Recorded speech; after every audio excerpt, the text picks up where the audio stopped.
ভগবান বলছেন তাই বুদ্ধিমান ব্যক্তি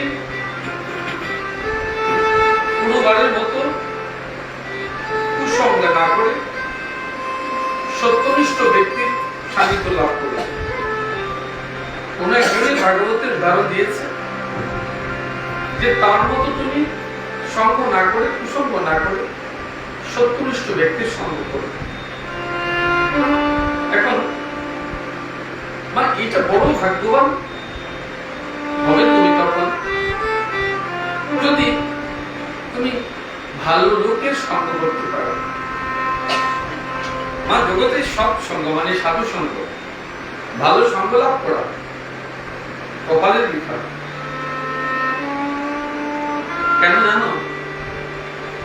ভালো সঙ্গ লাভ করে সবথেকে বড় কঠিন। ঈশ্বরের কৃপা না হলে সাধু সঙ্গ লাভ করা যায় না। ঈশ্বরের কৃপা না হলে মনোবৃত্তি ওই জায়গায় যাওয়া যায় না। তুমি যে ভালো কথা শুনবে ভাগ্য তোমার হবে, তাও কিন্তু সাধুর কৃপা। সাধুর কৃপা ভিন্ন। আজকে ওনারা ভগবানের নামের আশ্রয় গ্রহণ করেছে, বৈষ্ণবতা প্রসাদ পেয়েছে, জীবনের অনেক সময় চলে গেছে, সব সাধু সঙ্গ করতে করতে মন বৈরাগ্যে গেছে যে আর কতদিন থাকবো হয়তো এই সংসারে। যাওয়ার আগে অন্তত ওইটুকু নিয়ে যাই, ঈশ্বরের কাছে যাওয়ার আগে কি নিয়ে যাব? অনেক তো হলো সংসার, পরিবার, পরিজন, মানব জীবনের বয়স তো কম হয়নি, জগৎকে অনেক দেখেছে। তাই মনে এমন ভাব হয়েছে এবার একটু মনের গতি পাল্টে গেছে।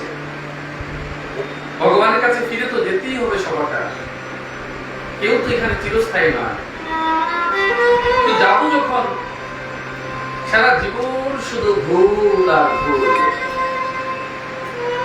সারা জীবন শুধু ভুল আর ভুল। একটুখানি যদি তার পথ বেয়ে তার কাছে যেতে পারে, তাই ভগবানের নামে আসে, হে প্রভু তোমার নামে আসা, তবু তো তুমি কৃপা করেছ। জীবনের যেই স্তরেই আমি আসি না কেন, যেই অবস্থায় আমি আসি না কেন, তবু তো তুমি কৃপা করেছ। এইটুকু করো, আমার মনকে তোমার চরণে রাখবার, আমার মনকে, আমার ভাবকে বৈরাগ্যে রাখবার পরম প্রেম, পরম ভালোবাসা, পরম শ্রদ্ধা ওই যেন অল্প সময়ে হয়ে যায়। জানি আমি তোমার জন্য কিচ্ছু করিনি, যা করেছি নিজের জন্য করেছি, নিজের মনে মনে করেছি। ভেবেছি এই সব তো আমার, আমার থাকবে, আমার হবে, আমি ভোগ বিলাস করব, সব আমার করে রাখবো। কিন্তু জীবনের যখন শেষ সময় এসে গেলাম, সবাই সবাই সবাকার মতো হিসেব বুঝে নিল, আমাকে কিন্তু কারোর হিসেবে রাখলো না, আমি সবার হিসেব থেকে বাদ করে গেলাম। খুব সূক্ষ্ম ভাবে ভাববে, যখন আমি তোমাকে আমার করে রেখেছি, তখন আমি তোমার ছিলাম। এখন তুমি তোমার ভাব বুঝতে পেরেছ, আমি বাদ করে গেছি। আমি কার সঙ্গে আছি, কে আমার সঙ্গে আছে, আমি খুঁজে দেখি, আমি কাউকে খুঁজে পাই না। মনের মানুষ কোথা খুঁজে পাবো বলো? মনের মানুষ সব হারিয়ে গেছে, মনের মানুষ সব হারিয়ে গেছে মন থেকে। যেভাবেই খুঁজি, যেভাবেই দেখি, সব যেন মনে হয় ওর করে রেখেছে, শুধু ওর করে রেখেছে।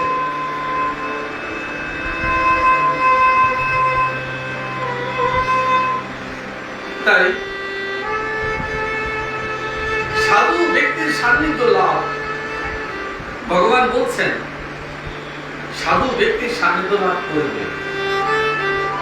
ভগবানের চরণ ধরলে কি হয়, সাধুর চরণ ধরলে কি হয়, বৈষ্ণবের চরণ ধরলে কি হয়?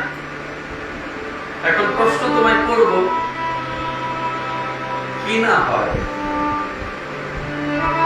তুমি যখন আমায় প্রশ্ন করলে যে সাধুর চরণ ধরলে কি হয়, আমি তোমায় উল্টো প্রশ্ন যদি করি, কি না হয়? তুমি আমায় ওইটুকু বলবে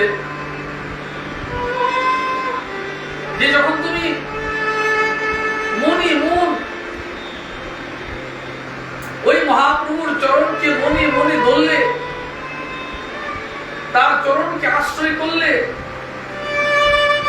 কিংবা সুখদেবের মুখনিষ্ঠিত বাণী শুনলে, কিংবা তোমার গুরু মুখের বাক্য শুনলে, মনে মন কল্পনার জালে তার চরণকে ধরলে, কিংবা তোমার নয়নের জল একটু করে তাতে রাখলে, কিংবা মুছিয়ে দিলে, ওই মনের কল্পনার জালে তুমি খুঁজে দেখবে যে তোমার কি না হয়েছে, কি না হয়েছে তোমার। তা কি হয় প্রশ্ন নয়, প্রশ্ন কি না হয়। তুমি সেই মানুষ, সেই সংসারের মানুষ, ভগবানের নামে তুমি যখন পাল্টে গেলে, তুমি আরেক রকম মানুষ। সেই মানুষ যিনি সংসারের জন্য থাকলে, ডাকলে, পরিশ্রম করলে, সেই মানুষ আবার নামের শেষে আলাদা জগতে চলে গেলে। মানুষ তো সেই এক, শুধু পরিবর্তন হয়েছে তার বিবেকের, শুধু পরিবর্তন হয়েছে তার মনের, শুধু পরিবর্তন হয়েছে তার ভক্তি ভাব শ্রদ্ধার। ওই মনে যদি বৈরাগ্য আসে, তবে সে যেন এক অনন্ত পথে চলে, আর তাকেই খোঁজ করে যে দেশে সে বসে আছে শুধু তোমার প্রতীক্ষায়। তুমি এইটুকু ভাবো না যে অনন্ত ব্রহ্ম তো অনন্ত সৃষ্টি করে তোমায় কি মনে রেখেছে। আচ্ছা মা, আমি একটা ছোট্ট প্রশ্ন করি, যারা অনেক আগের লোক, তাদের সংসারে দেখবে 10-12 জন ছেলে মেয়ে ছিল তো না?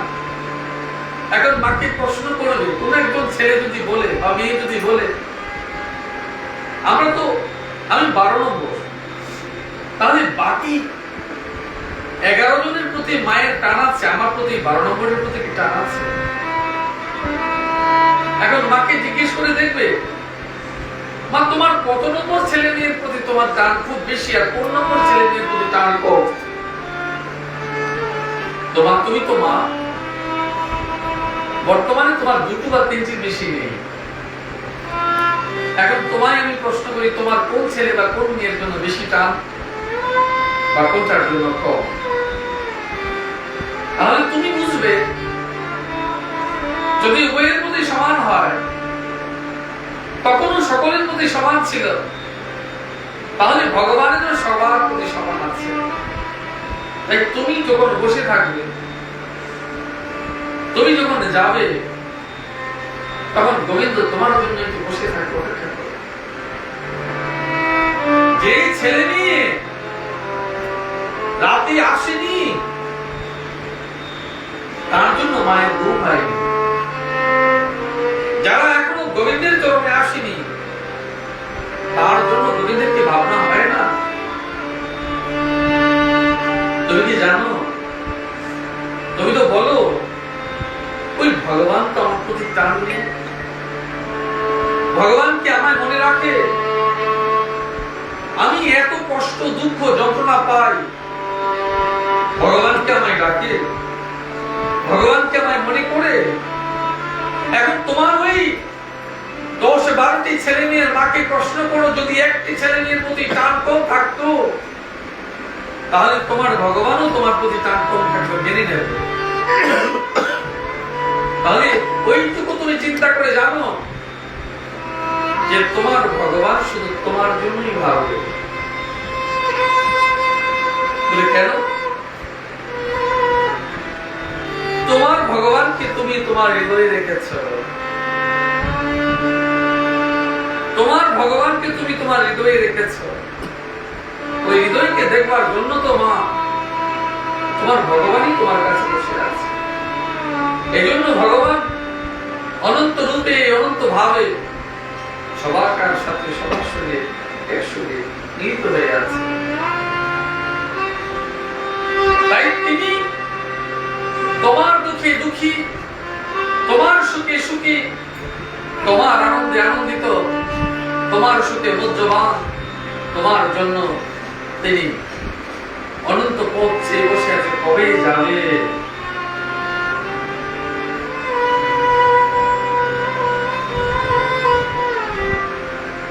মহাত্মা ব্যক্তির লক্ষণ এই যে তিনি কখনো কোনো বস্তু কামনায় প্রেরিত হয়ে কোনো কর্ম করেন না। মহাত্মা কাকে বলে না জানো? তুমি মহাত্মা বলে যেতে পারো, বলে লোকে তো আমায় মহাত্মা বলবে না, প্রয়োজন নেই মা। লোকে তোমাকে মহাত্মা বলতে হবে কেন? তুমি গোবিন্দের কাছে হয়ে যাবে। যে আত্মা পরমাত্মায় মিলিত হতে চায়, যে আত্মা পরমাত্মায় মিলিত হতে চায়, যে দেহ দেশ ভাব রাখে না, যে মানুষ দেশ ভাব রাখে না, বিদ্বেষ ভাব রাখে না, ঘৃণা ভাব রাখে না, সকলকে সমান দেখে, সেই আত্মাই মহাত্মা মা পরমাত্মায় মিলিত হতে চায়। যিনি শুধু মানুষ দেখেন আর কিচ্ছু দেখেন না, তিনি মহাত্মা, অন্য কেউ নয়। এই জন্য তুমি শুধু পরমাত্মাকে দেখো, পরমাত্মায় মিলিত হও। তুমি নিজেকে দেহ ভাববে না, তুমি মানব শরীর ভেবো না, আটকে যাবে। তুমি মানব শরীর ভেবে আটকে যাবে, মানব শরীর ভেবো না। তুমি ভাবো তুমি পরমাত্মার অংশ, তুমি পরমাত্মার অংশ, পরমাত্মায় মিলিত হতে যাচ্ছ।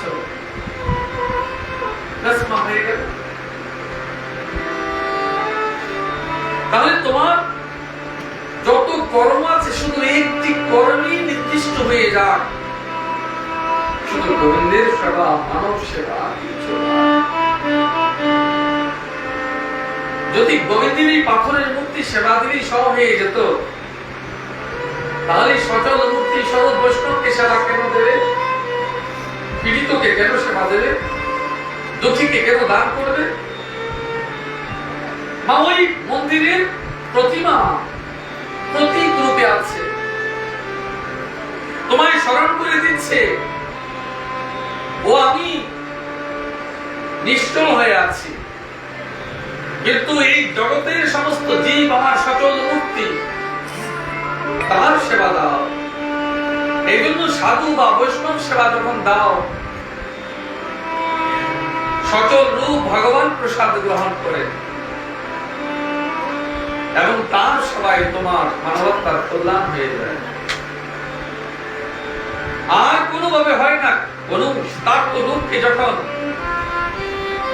তুমি বস্ত্র দাও, তখন তিনি ভগবানের কাছে প্রার্থনা করেন তোমার কল্যাণ হোক। ওই তার পরমাত্মা, তার ভেতরে যে বসে আছে ঈশ্বর, সেই ঈশ্বরকে বলছে ওর কল্যাণ হোক। এইরূপ সচল ভগবানকে যারা সেবা উপাসনা করে, তুমি তাদের ধন্য করো, বাস্তবিকে তুমি ধন্য হয়ে যাও। হে মা, আজ আমার বাড়িতে বৈষ্ণবের সেবা গো, তুমি একটু প্রসাদ নিয়ে যেও। তাকে আদর করে নিয়ে আসলে, তাকে বসালে, তাকে প্রসাদ দিলে মাটির থালায়, ওই মাটির থালার উপর কলা পাতা বিছিয়ে তুমি তাকে যখন সেবা দিলে, জল দিলে, সেই যখন পরিতৃপ্ত হলো, ভগবানের প্রসাদ পেল, যাবার সময় সে কি বলে যায় বলো জানো? বলে বা তোমার ভগবানের মতি হোক, তোমার আরো অনেক হোক, তুমি দীর্ঘায়ু হোক। ওই যে বলে যাওয়ার, ওই তো ঈশ্বর বলে গেল, যিনি যা বলে গেছেন তাই তো তোমার জীবনে লাগবে তোমার। এই জন্য যখন কাউকে সেবা দেবে, তোমার মন প্রাণ তাতে সম্পূর্ণ রূপে নিবেদন করে ফেলবে। কেন জানো? সেবাতে যেন তোমার কোনো কুণ্ঠা না থাকে। যদি কুণ্ঠা থাকে তবে বৈকুণ্ঠে যেতে পারবে না। যদি কুণ্ঠা থাকে তবে বৈকুণ্ঠে যেতে পারবে না। ভগবান তো চেতন স্বরূপ কার মধ্যে আছে জানো? ওই সাধু ব্যক্তি, ওই বৈষ্ণব ব্যক্তি যারা নিয়ত ভগবানকে সাধন ভজন পূজন করেন, কীর্তন করেন, তিনি তার মধ্যে চেতন স্বরূপ হয়ে আছেন। বলে যারা করেন না তার মধ্যেও আছে, অচেতন হয়ে আছে, লুকিয়ে আছে, তাকে বের করতে পারোনি। ওই নারকেলের ছিবড়া তুলে নিলে যখন নারকেল গোট পাওয়া যায়, ওই তার সাধু বিষয় বেরিয়ে আসে। ওই সাধু বৈষ্ণব গ্রন্থ শুধু ছিবড়া নিংড়ে ফেলে দিয়েছে। এখন তার কাছ থেকে সে জলটা পাবে, রসটা পাবে, আঁশটা পাবে, সবটা পাবে। তার কল্যাণ সাধনের জন্য তুমি করো। ভগবান বলছেন তার চিত্ত আমাতেই অবিনিবিষ্ট থাকে। তাহলে তার চিত্ত তাতে অবিনিবিষ্ট থাকে। সব দিলে গোবিন্দে প্রাণ দিলে না, সব দিলে হৃদয়ে আসন দিলে না, সব দিলে চিত্তকে শীতল করলে না, চিত্তে তাকে রাখলে না, চিন্ময় রূপ দিলে না, তবে তো তুমি তাকে আনলে না। গোবিন্দকে তুমি কেন আনলে না? যদি মন নাহি দাও তুমি কিচ্ছু দাওনি, যদি প্রাণ নাহি দাও তবে কিচ্ছু দাওনি, যদি চিত্ত নাহি দাও তবে কিচ্ছু দাওনি, যদি হৃদয় নাহি দাও তবে আসন দাওনি। আসন দাও, মন দাও, সব দাও, কিচ্ছু রেখো না, সব দিয়ে দাও। তাহলে তার কাছেই তুমি থাকবে। তাকেই তুমি থাকবে। তাই তোমাতে এবং তাতে অব্যক্ত ব্যক্ত স্বরূপে তার কাছে তুমি এক এবং অভিন্ন হয়ে যাও। ভগবান কিসে ব্যক্ত হন? মহাত্মার মাঝে ভগবান ব্যক্ত হয়ে যান, বৈষ্ণবের মাঝে ভগবান ব্যক্ত হয়ে যান, সাধু মানুষের মাঝে ভগবান ব্যক্ত হয়ে যান, মহাত্মার মাঝে ভগবান ব্যক্ত হয়ে যান। তার করুণায় তার আশীর্বাদে তোমার কল্যাণ প্রাপ্ত হয়ে যায়। তাই ভগবানকে তুমি অচল ভেবো না, ভগবানকে তুমি চুপচাপ বসে আছে পাথর মনে করো না। তিনি তোমাদের মাঝে, বৈষ্ণবের মাঝে, সাধুর মাঝে, সন্তর মাঝে ব্যক্ত হয়ে জগতের কল্যাণ সাধনের জন্য তিনি তো প্রয়াসী হয়েছে। ওরা কারা? ওই যে মহাত্মা ব্যক্তিগণরা কারা? ওরা ভগবানের বিভূতি, ওনারা ভগবানের চৈতন্য সত্তা। জগতে ঘুরে ঘুরে অচেতনকে চেতন করেন। মহাত্মারা তারা চেতন স্বরূপ, বিভূতি স্বরূপ ভগবানের। আমার মতো তোমার মতো অচেতনকে চেতন করেন বাক্যের দ্বারা, মনের দ্বারা, সঙ্গের দ্বারা, মহানতার দ্বারা, বিবেক দ্বারা, সব কিছুর দ্বারা প্রয়াস। এইটুকু যে আর যাই হোক তুমি তাতে সমর্পিত, আর যাই হোক তুমি তাতে সমর্পিত হও। বড় কষ্টে মানব জন্ম না, কষ্ট, বড় কষ্ট জীবনে। যখন তুমি শয্যায় ছটফট করছো, বিছানায় ছটফট করছো, হাসপাতালে শুয়ে কাঁদছো, আর নাহি বাঁচবে তুমি, প্রাণ নাহি। যখন তুমি বাঁচবে না বলে কেউ বলে, যখন দেখেছো শরীর যন্ত্রণায় ভীষণ কষ্ট পাচ্ছ, এই মনে হয়েছে তুমি মরে যাবে, জানো না? তখন এইটুকু সান্ত্বনার জন্য, একটুখানি আশ্বাসের জন্য মন ছটফট করে, আমি বাঁচবো তো। যিনি হাসপাতালে পড়েছেন, কাউকে যখন কেউ অপারেশন করবার কথা বলে, মেজর কিছু বলে, তাকে জিজ্ঞেস করে দেখবে তার চোখে জল এসে গেছে। হে ভগবান, বাঁচবো তো? মায়ের কাছে ছুটে গেছো, বাবার কাছে ছুটে গেছো, জ্ঞাতের কাছে ছুটে গেছো, বন্ধুর কাছে ছুটে গেছো, বাঁচবো তো? আমার তো অপারেশন বড় কাল। হে গোবিন্দ, যে যার দেবতাকে ভালোবাসো, বলছো মাগো কিংবা প্রভু গো, আমি এসে তোমায় সেবা দেব, পুজো দেব, ইচ্ছা করে বলেছে না। যন্ত্রণা, মৃত্যুর যন্ত্রণা, মৃত্যুর অনুভব তার মধ্যে এসে গেছে। তাই গোবিন্দকে বলছে, আমি তোমাকে এসে সেবা দেব। আমার ছোট ছোট বাচ্চাগুলো রয়েছে, পরিবারটা রয়েছে, আমি কি করে বাঁচি বলো? ওরা কেমন করে বাঁচবে বলো? ওই মাইক জগৎ তোমাকে গ্রাস করে ফেলেছে, বাঁচবার জন্য তোমার মন ছটফট করছে। তখন গোবিন্দকে, তোমার গুরুদেবকে বেশ বেশ করে মনে করে।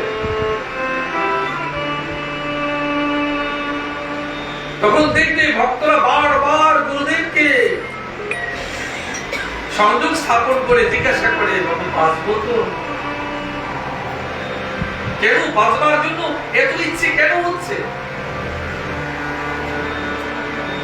ওর মনের ভিতরে মৃত্যু ভয় শাসন করে গেছে।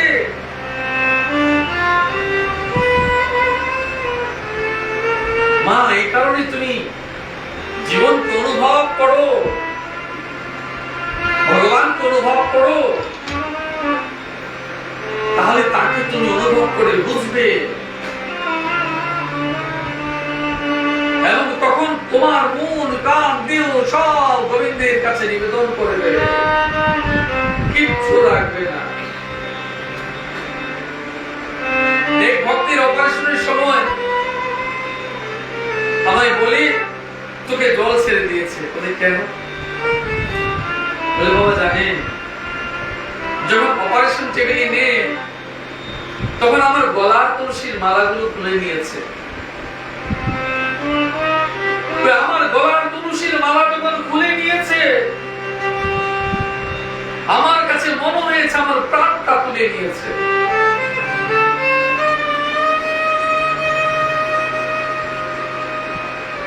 আমার কাছে মনে হয়েছে আমি আর বাঁচবো না। ওই তুলসীর মালা যেন আমার প্রাণটা আটকে ছিল। বিশ্বাস করো মা, আমি যে তুলসীর মালাটুকু দিয়েছি, আমার কাছে কোনোদিন মনে হয়নি আমি তুলসীর মালা দিয়েছি। বলে কি মনে হয়েছে? আমার কাছে মনে হয়েছে আমি রাধারানীকে গলায় ধারণ করে আছি, আমার প্রাণকে বেষ্টন করে আছে, আমার মনকে বেষ্টন করে আছে, আমার গোবিন্দকে নিরন্তর ডাকছে।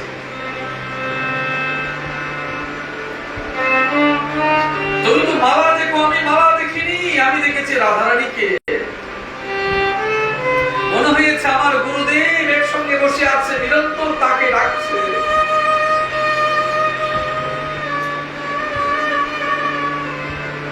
আমার প্রাণ বায়ু যখন বের হয়ে যায়, আসে যায়, ওই রাধারানী যেন বারবার তুলসী হয়ে শুদ্ধ করে দিচ্ছে, শুদ্ধ করে বের করছে।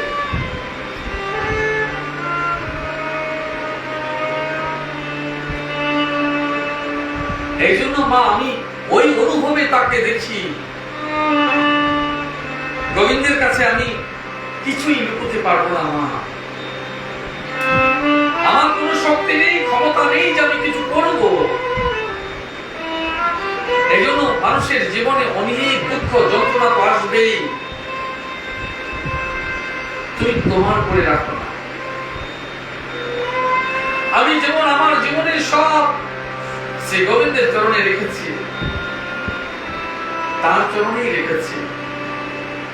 যতদিন বেঁচে থাকি প্রভুর কাছে একটু প্রার্থনা করেছি, ধন দৌলত বাড়ির ঘর অট্টালিকা না, ওইসব চাই। কি চেয়েছেন? গোবিন্দের কাছে এইটুকু বলেছি, প্রভু আমি মরবার সময় যেন তোমার নাম করতে করতে ওই ভাগবতের আসরে, গীতার আসরে তোমার নাম করতে করতে যেন আমার প্রাণ ছুটে যায়, কিংবা তোমার চরণ সেবা করতে করতে যায়। কিছুতেই যেন তোমায় আমি না ভুলি, চাই যেভাবে তুমি আমাকে প্রাপ্ত করিয়ে নাও, কিছুতেই যেন তোমায় আমি না ভুলি। যদি আমি নাম ভুলে যাই প্রভু, মনে রাখবো সেটা তোমার অভিশাপ ছিল আমার প্রতি। রাধারানীর অভিশাপ ছিল আমার প্রতি, তাই তোমার নামটুকু মনে করতে পারিনি মৃত্যুর সময়। প্রভু এই দুঃখ জন্ম জন্মান্তর থাকবে আমার। আমি তোমাদের মাঝে বলে গেলাম মা, যদি নাম ভুলে যাই, তাকে ভুলে যাই, তবে এই দুঃখ চিরকাল থাকবে যে তুমি আমার ওই সম্পাদ করেছো, যার কারণে তোমার কথা আমি মনে রাখতে পারি।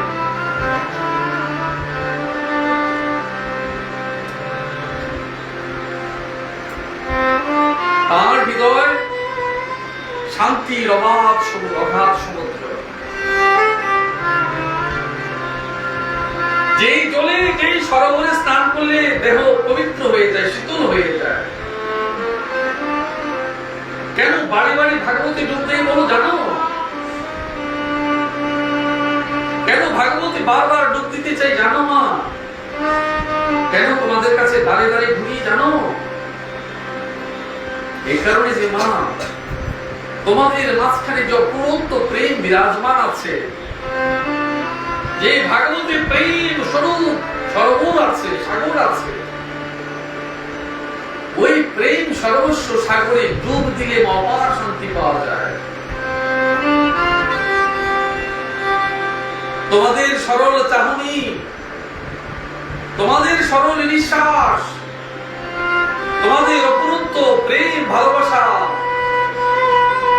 তোমাদের সমর্পণ, এই সব ওই সরোবরের প্রতীক স্বরূপ, চিহ্ন স্বরূপ।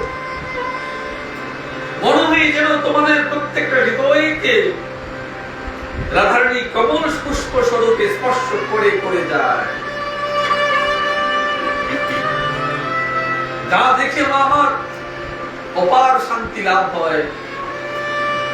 রোজ ওইটুকু ভাবি, তোমরা ভক্ত নও, তোমরা তো কমল পুষ্প স্বরূপ, যাদের হৃদয়ে কৃষ্ণ কথা বাজে, রাধারানীর প্রেম বিরাজমান আছে। রাধারানী প্রত্যেক হৃদয়ে একটু একটু করে বিরাজমান হয়ে আমাকে অনুপ্রাণিত করে যায়। তাই জন্য অপার শান্তি পায়, এই ভাগবত সাগরে এসে ডুব দেয় আর অমৃতময় মনে করে নিজেকে ধন্য কৃপা লাভ করে। তিনি নিত্য সর্বত্র সর্বরূপে স্থিত, ভগবানই তাকে দর্শন করে থাকেন। যে মানুষ মহাত্মা রূপ ধারণ করেছ, তোমরা যারা পরম ভক্ত হয়েছ, ভগবানের সর্বরূপেতে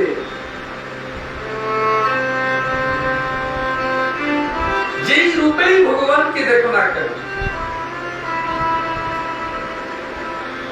সেই সেই রূপেই তাও আরেকটা প্রতীকী রূপ হয়ে ওই ভগবানকে তো খুঁজে দেখছ। কেউ যদি তোমার বাড়ি এসে একটু অন্ন চায় কোন পুজোর দিনে, তুমি ভাবছো ওই দেবী কিংবা দেবতা মতো তোমার বাড়ি এসেছে। কোন সাধু মহাত্মা যদি তোমার বাড়িতে আসে শ্রাদ্ধের দিনে, পুজোর দিনে, বিশেষ দিনে, তুমি ভাবো বোধ ওই দেব দেবী কিংবা তোমার বাড়ি এসেছে। এসে কি করে? তখন তুমি তাকে কি করো? হ্যাঁ বসো, তোমার সেবা দিচ্ছে, প্রসাদ দিচ্ছে, নেবে প্রসাদ। তুমি মনে মনে সেই দেবী কিংবা দেবতা মনে করেই তো তাকে সেবাটা দিয়েছো। নিজেকে প্রশ্ন করে দেখো। আমি যখন প্রতিদিন সকালে উঠি, ও অসংখ্য শালিক পাখি, বাবুই পাখি, নানান পাখি এসে বিরাজমান হয়। ঘুম থেকে উঠি দেখি সব প্রতীক্ষা করে আমার জন্য দুটো বিস্কিট দেওয়ার জন্য। ওই বিস্কুট গুলো দেওয়া হয়ে গেলে প্রায়শই কাক আসে। কিসের জন্য জানো? বিস্কিটের জন্য নয়, মিষ্টি দেওয়ার জন্য, রসগোল্লা খাওয়ার। একটা নির্দিষ্ট জায়গায় তার জন্য রাখি, এসে সেটা মুখে করে নিয়ে চলে যায়। আমি ভাবলাম তুমি কে গো? কে আসে কে যায়? আর ও যে সেই রসগোল্লার জন্য এসছে, আমি বা জানলাম কি করে? কিচ্ছু খাবে না, ওটাই সেরে এসে আমি ডাকবে, কা বলে কাকা বলে ডাকবে, আমি দেব, মুখে করে চলচু করে নিয়ে যাবো।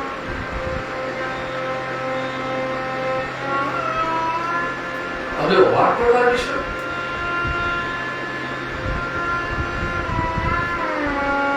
অবাক করবার বিষয়, ওরা কারা? আমি মনে করি কি জানো, ওই সকালে ওই দেবতারাও এসে প্রসাদ দিতে, কখনো শালিক, কখনো বাবুই, কখনো চড়াই। আমি তো আর তোমাদের মতো বৈষ্ণব সেবা দিতে পারি না, তাই তাদেরকে আমি পরম বৈষ্ণবের রূপ মনে করে, ভগবানের স্বরূপ মনে করে, দেবতার স্বরূপ মনে করে তাদের সেবায় নেমে যায়। তাদেরকে দেই, তারা সেবা করে, তারা বসে থাকে। এই তো মা আমার মনের ভাব। তাই তুমিও যখন তোমার বাড়িতে সেবা দাও, সেই দেবী রূপ মনে করে তাকে তো দিয়েছো না, দাও না। মনকে কোন জায়গায় নিয়েছো চিন্তা করে দেখেছো? তাই নিত্য তুমি তাদের মধ্যে দর্শন করো, ওই পাগলটির মধ্যেও করো, সাধুর মধ্যে করো, সৎ মানুষের মধ্যে করো, জ্ঞাতির মধ্যে করো, স্বজনের মধ্যে করো।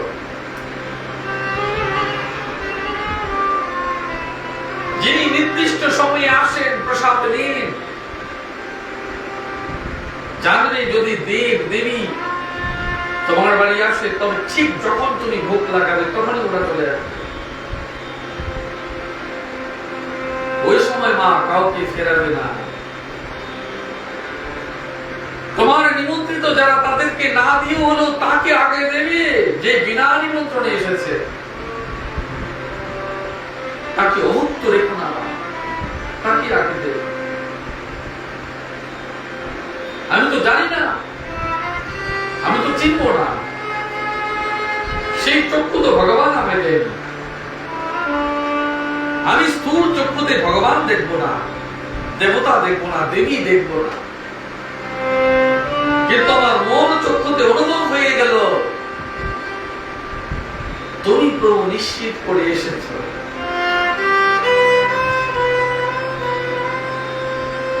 তুমি তার সেবা দাও, তাকে বসতে দাও, তাকে খেতে দাও। জানো কত প্রাণী আসে খেতে? একটু খোঁজ করে দেখো তো, তখন তুমি সেবা দাও, কত প্রাণী আসে। নানান পশু পাখি থেকে শুরু করে কুকুর বিড়াল সব আসে। তোমার সেবার সময় সেও প্রতীক্ষা করে, ওই কুকুরটিও প্রতীক্ষা করে আসতো ওদের বাড়িতে বৈষ্ণব সেবা। মা লাঠি মারবে না। আমি তো বড় দুর্ভাগা, এই মানব জন্ম পাইনি। আমি কুকুর জন্ম পেয়েছি, বিড়াল জন্ম পেয়েছি, পাখি পশু পাখি জন্ম পেয়েছি। না জানি ওই বৈষ্ণবের প্রসাদ যদি পেয়ে থাকি, তাহলে তো মা আমি কুকুর জন্ম থেকে মুক্ত হয়ে যাব,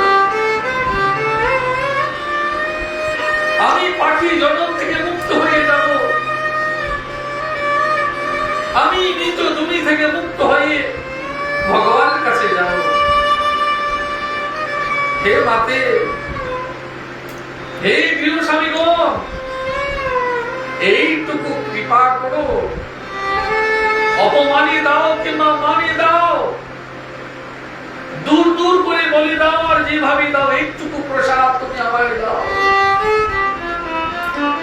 যাতে আমার এই পশু জন্ম থেকে মুক্ত হই, আমি পাখি জন্ম থেকে মুক্ত হই। এই জন্য মা কলা পাতায় করে একটুখানি প্রসাদ রেখে দিও তাদের জন্য, জল দিও তাদের জন্য। আমি তো করেই আসছি দীর্ঘদিন, সকলকে বলে দিচ্ছি করবার জন্য।